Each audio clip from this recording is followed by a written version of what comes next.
It's late winter in the West Virginia hills, and a winter storm has settled over Morgantown.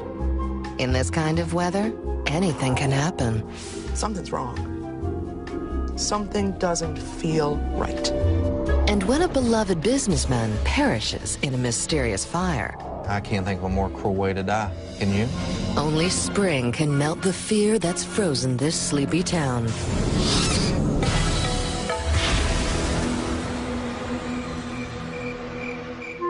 It's a picture-perfect snow day in Morgantown, and that means fun for the kiddies. That's fun! And dads like Reggie ours.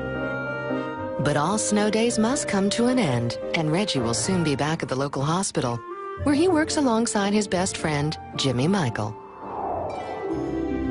I first met Jimmy in 1990. Me and Jimmy actually started working at WVU Hospital as externs, and we lived together for about a year. Jimmy has since moved into a lovely ranch home with second wife, Shelley, a nurse at the same hospital. Everything seemed to be perfect. They bought a nice, beautiful house, almost had the American dream. But on this cold Morgantown morning, the dream becomes a nightmare. A call came over the radio for a house fire. Jimmy and Shelley Michael's dream home is in flames. Frantic calls go out to the residents. Shelley races home from the hospital, but there's someone missing. They couldn't find Jimmy. Nobody had heard from him. Nobody had seen him. Firefighters struggle to control the blaze as Fire Marshal Tennant races to Killarney Drive. He's gotten word that Jimmy may be trapped inside. We broke into the garage, and sure enough, there was a silver sedan parked in the garage.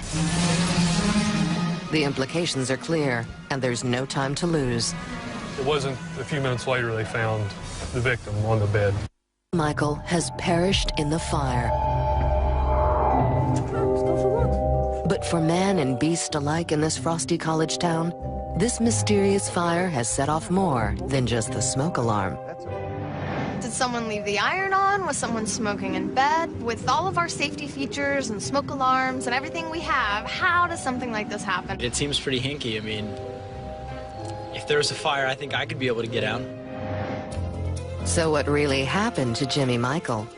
Once the smoke clears, Fire Marshal Tennant searches for clues. The patterns and things that a fire creates all pointed back to the bed being the area of origin. But what could have caused this horrible accident? There's very limited amount of ignition sources near this bed. And clean living Jimmy doesn't smoke. My gut feeling from the time I walked into the bedroom was something wasn't right about this. Speeding along high above this mountain town is the PRT. It's the fastest way to get to class, but it's not quite as quick as the racing rumors about Jimmy Michael's death. I wonder if he had, like, really bad enemies or something. What would someone have to do, though, to be in that much trouble where someone's going to come and murder you, burn your house down? Drugs. If you're involved with drugs, drug dealers don't care. Drug dealers? Here in Morgantown? Surely not. With many in Morgantown worried about foul play, Detective Christopher Dalton hopes that Jimmy's autopsy will provide some answers. We were hoping this was just the victim of a fire. We knew that we were going to need some help from professionals and specialists. One of the most important will be medical examiner Dr. John Carson. And this Emmy has some surprising news. There was no evidence of soot or any fire damage in the airway. He was dead prior to the onset of the fire. This finding poses a new and troubling possibility. This had to be planned out, and this was not a random act. Yes, cold-blooded murder has come to Morgantown. But the autopsy has given detectives more questions than answers. We didn't have a murder weapon. We didn't know the cause of death, and that made it difficult for us. We didn't know what to look for. So tissue samples from Jimmy's body are sent to a laboratory for further toxicological testing. We had to have patience and wait on that toxicology report to come back. Until then, it's time for local cops to open up the playbook on this former football coach. We needed to learn more about the victim, what was his personality. What kind of problems was he having? Did he have financial problems? Did he have marital problems? Did he owe money to someone? Out on the streets of Morgantown, the questions number like snowflakes, and they're piling up quickly. It's time to break the ice on this investigation. We knew that we had a lot of work ahead of us. The snow is still falling, but the secrets behind Jimmy Michael's mysterious death won't stay frozen for long. When winter falls on West Virginia, Sandy Burnett and the girls down at the Knitting Club know how to keep warm. That's what we are assuming. But we have to keep an open mind. Yeah, of course you have to. These crafty ladies also know how to spin a good yarn, and they've stitched together some doozies about Jimmy Michael's death. Maybe it was a robbery. Somebody broke into the house, hurt him. Set fire to the house? Sure. Or knocked him out. What would he be doing in bed? If there was a blow to the head and the skull was fractured or anything, they'll be able to see that. That's a possibility. Something's wrong. Something doesn't feel right. Keep it up, ladies. You'll crack this case yet. The snow has switched over to rain. The rumors continue to pile up. And Morgantown Detective Dalton beats the streets looking to learn more about Jimmy Michael. We're looking for a motive. I guess that's the most important thing. Who had something to gain from Jimmy Michael's death? So far, it seems that most of Morgantown rather preferred having Jimmy around. Jimmy was a very well-liked person. He was active in the community. He was active in his church. But not everyone in town is such a fan of this former football coach. Take ex-wife Stephanie, for example. They went through a rough divorce. There was a lot of bitterness between Stephanie and Jimmy. Perhaps it has something to do with a certain husband's wandering eye. Jimmy seemed to always be attracted to smaller, skinny girls. So it didn't take long for a former cheerleader named Shelley to tumble into his arms. Jimmy and Shelley actually started having an affair. Stephanie, of course, was scorned. And with good reason. Jimmy ran off with the cheerleader, pretty much. He married her 8 months after the divorce. Everyone knows it's merely a matter of time before a woman's scorn serves up a cold dish called revenge. Did Stephanie seek the cruelest comeuppance of all? To have the father of your children and your husband stolen by another woman. I can't imagine the anger she must have had at that point. It looks like someone's got to pull back the sheets on this relationship. Stephanie agreed to speak with us. But instead of a bitter ex-wife, Stephanie seems like a woman transformed. Stephanie had moved on. She remarried. She had a baby. And yet she never forgot her big teddy bear. I think Stephanie still loved Jimmy to some degree. Stephanie and Jimmy were getting along really well right before this happened. I don't think Stephanie could have ever even imagined something like this. And she also has an alibi. Stephanie tells Detective Dalton she was home with her baby that morning. And everyone knows a mother never leaves a newborn. We were able to corroborate her story. Stephanie was free to go. She was eliminated as a suspect at that time. The heat may be off Stephanie, but the rumors around town are as rich as Sandy Bennett's famous potato soup. People were throwing out pretty outlandish theories. Neighbors were talking to neighbors about it. Some people thought that Shelley had done it. Everybody had an opinion. Well, you know what they say about opinions. And besides, Shelley was at work the morning of the fire. Shelley was very cooperative. She gave us information. She allowed us into the home. It seems this grieving widow has nothing to hide. But if you ask Jimmy's closest friends, there's someone else in Jimmy's life who's just begging for a closer look. Bobby Teets was one of Jimmy's friends. He helped him coach football. They became good friends. Bobby started working for Jimmy. Bobby and his wife were very good friends with Shelley and Jimmy. But hardworking Bobby dreamed of bigger and better things than merely making deliveries for Jimmy. He wanted to get crafty with Shelley as well.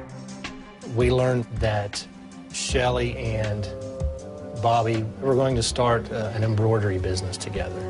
It sounds innocent at first, and Jimmy's given his approval. But if you ask Reggie and poker pal Steve, going into business with your boss's wife is one thing. Taking a business trip is a different hand altogether. I don't know, man. It just seems very odd. Jimmy said that Bobby and Shelley went to Chicago for the weekend to learn about embroidery. Embroidery? Is that what they're calling it these days? I know one thing, if my wife left with one of my employees, I would have done something about that. And even Jimmy's parents have noticed that Bobby hasn't exactly hidden his intentions beneath the blankets. The night before the funeral, Bobby was hugging Shelley and kissing her on the neck. They acted more like two teenagers in love. Grief does bring the living together, but how about a little respect for the dead? I thought, that was weird. What's going on with this? You know. Shelley and Bobby? Oh my. Be careful. These days, peeping eyes are everywhere.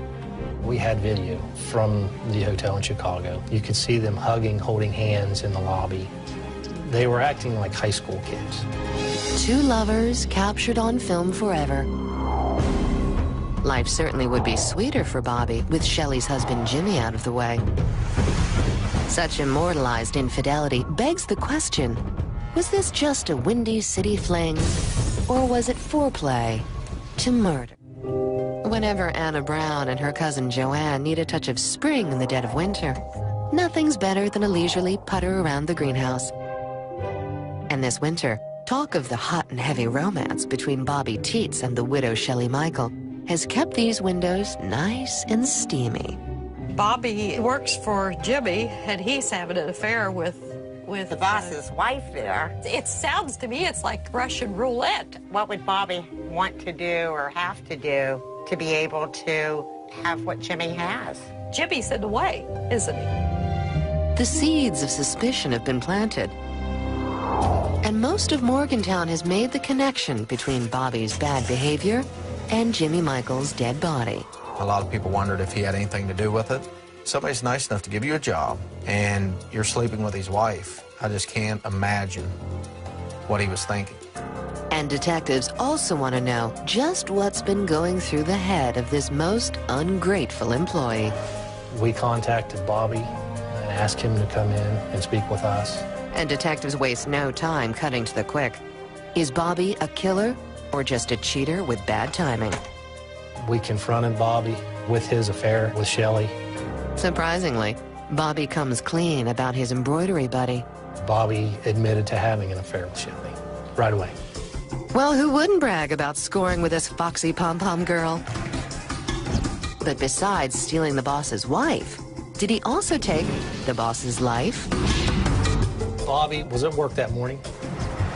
He had a delivery to make that morning, which we were able to corroborate. We were able to kind of track Bobby's whereabouts that morning. When you've got an alibi, perhaps honesty is the best policy after all. I believe Bobby. His admitting the affair showed that he was being truthful with us. Bobby may be out of the picture, but before this case melts in the cold Morgantown rain, the much-anticipated toxicology results come back, and they're stunning. The final tox report came back with significant levels of rocuronium. Rocuronium is a powerful paralytic with deadly potential. Over a period of seconds, you're unable to move your limbs, move your body, move your face, and lose your ability to breathe. It would be an incredibly terrifying event.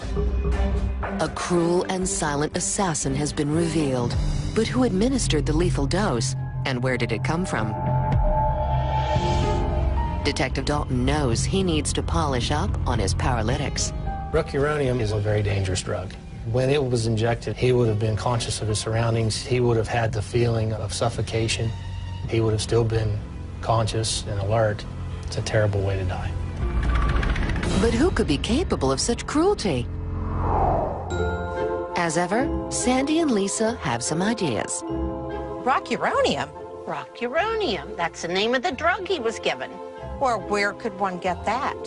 Hospitals have it. They use it during surgeries. You know who could have access to it? You thinking who I'm thinking? Shelley. Ah, yes, Shelley Michael, RN. This is one girl who knows her way around a hospital. We really started to look at Shelley a lot harder. With a growing pile of evidence and a damning toxicology report, detectives suspect that this good nurse may have gone bad. And a new surveillance video might just prove it. Morgantown is mired in a medical mystery. A deadly drug has taken the life of Jimmy Michael. And the knitting club is now wondering if his wife Shelley might be to blame. It takes a devious mind, you know, to pull this Or off. a very, very unhappy person. Now, She's this a is witch. well, in essence, yes. That may well be the case. But could this naughty nurse really off her loving husband? We had the affair with Bobby Teets, and we knew that she had access to all of the drugs in the unit that she worked. And that made her a very good suspect in the case. And investigators are about to uncover a rich motive for murder. There was an insurance policy on the house. We knew that Jimmy had a life insurance policy, and combined it was about $1 million. Ah, money. It may make the rest of the world go round, but here in Morgantown, family comes before finances. Or does it? Jimmy's dad knows his daughter-in-law has much to gain. Shelley was the sole beneficiary of that policy. She acted like she didn't know anything about the insurance policy, and we knew for a fact that she did. You might expect a cheerleader to play dumb, but Shelley's no blonde when it comes to money. Shelley is an intelligent young lady, and in order for Shelley to collect all of the insurance money, Jimmy would have to die, and the house would have to burn. Did sneaky Shelley pull off the perfect murder? Investigators bring her down to the station for questioning. At any point, do you leave the hospital? I didn't leave the hospital. Better watch what you say, Shelley. There's always someone watching. The problem with that was we had the surveillance video from the hospital, and we could see her leaving, going to her vehicle, and getting into her car and leaving. It seems getting caught on tape and in the act is becoming a bit of a habit for Shelley Michael. I mean, the person that they see on the video is not you? No, I didn't leave the hospital. Oh, really? That's not what Shelley's helpful neighbors have told the cops. We had an eyewitness of the morning of the fire that saw Shelley on Killarney Drive. But as Shelley kindly points out, this little oversight is hardly proof that she killed her husband. And she may have a point, because detectives have one big problem. Video surveillance showed she went back home, at 8:11. The fire wasn't reported till about 25 after 10. That raises a vexing question. Why did it take so long for the fire to be reported? But it's one that a resourceful fire marshal just might be able to answer. Several tests were conducted using the full-scale mock-up of the bedroom. Since the bedroom door was shut, there was a limited amount of oxygen available. You simply don't burn through a floor and floor joists in a half-hour, 45-minute period. It took 2 hours to do that. The tests clearly show that it's possible that she set the fire at 8:30. 2 clever investigators plus 1 surveillance video equals a very guilty nurse. That's math even a cheerleader understands. We had enough to show that she had the means, she had the motive, she had something to gain from the death, from the fire, and, we were now able to prove that. Poor Shelley had hoped to handspring into riches, but she can't quite stick the landing. Shelley is arrested and charged with the murder of her husband, Jimmy Michael. There's no doubt in my mind she killed Jimmy. She has no remorse to this day. He was a friend.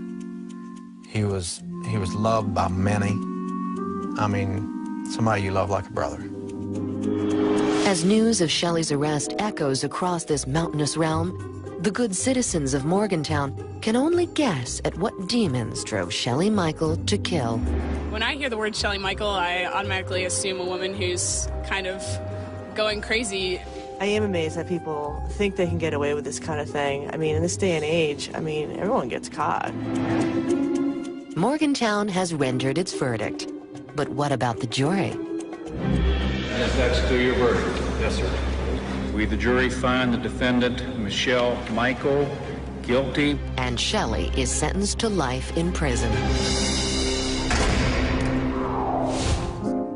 But a life behind bars comes as cold comfort to Jimmy's best friends like Reggie and Steve.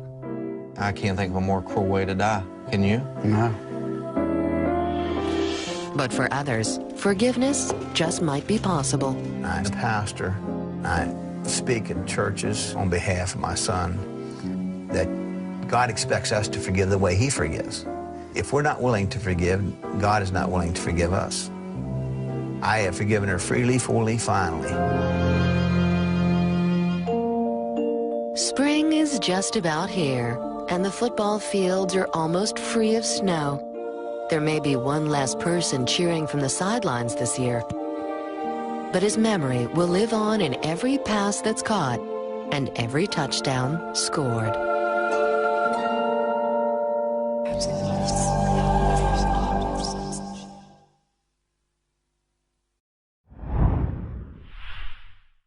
It's late winter in the West Virginia hills, and a winter storm has settled over Morgantown. In this kind of weather, anything can happen. Something's wrong. Something doesn't feel right. And when a beloved businessman perishes in a mysterious fire, I can't think of a more cruel way to die. Can you? only spring can melt the fear that's frozen this sleepy town.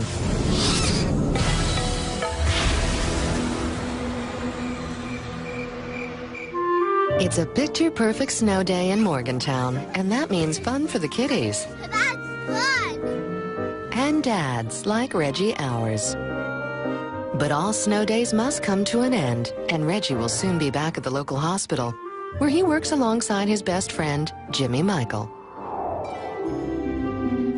First met Jimmy in 1990. Me and Jimmy actually started working at WVU Hospital as externs, and we lived together for about a year. Jimmy has since moved into a lovely ranch home with second wife, Shelley, a nurse at the same hospital. Everything seemed to be perfect. They bought a nice, beautiful house, almost had the American dream. But on this cold Morgantown morning, the dream becomes a nightmare. A call came over the radio for a house fire. Jimmy and Shelley Michaels' dream home is in flames. Frantic calls go out to the residents. Shelley races home from the hospital, but there's someone missing. They couldn't find Jimmy. Nobody had heard from him. Nobody had seen him. Firefighters struggle to control the blaze as Fire Marshal Tennant races to Killarney Drive. He's gotten word that Jimmy may be trapped inside. We broke into the garage, and sure enough, there was a silver sedan parked in the garage. The implications are clear, and there's no time to lose. It wasn't a few minutes later they found the victim on the bed. Michael has perished in the fire. But for man and beast alike in this frosty college town, this mysterious fire has set off more than just the smoke alarm. Did someone leave the iron on? Was someone smoking in bed? With all of our safety features and smoke alarms and everything we have, how does something like this happen? It seems pretty hinky. I mean, if there was a fire, I think I could be able to get out. So what really happened to Jimmy Michael? Once the smoke clears, Fire Marshal Tennant searches for clues. The patterns and things that a fire creates all pointed back to the bed being the area of origin. But what could have caused this horrible accident? There's very limited amount of ignition sources near this bed. And clean living Jimmy doesn't smoke. My gut feeling from the time I walked into the bedroom was that something wasn't right about this.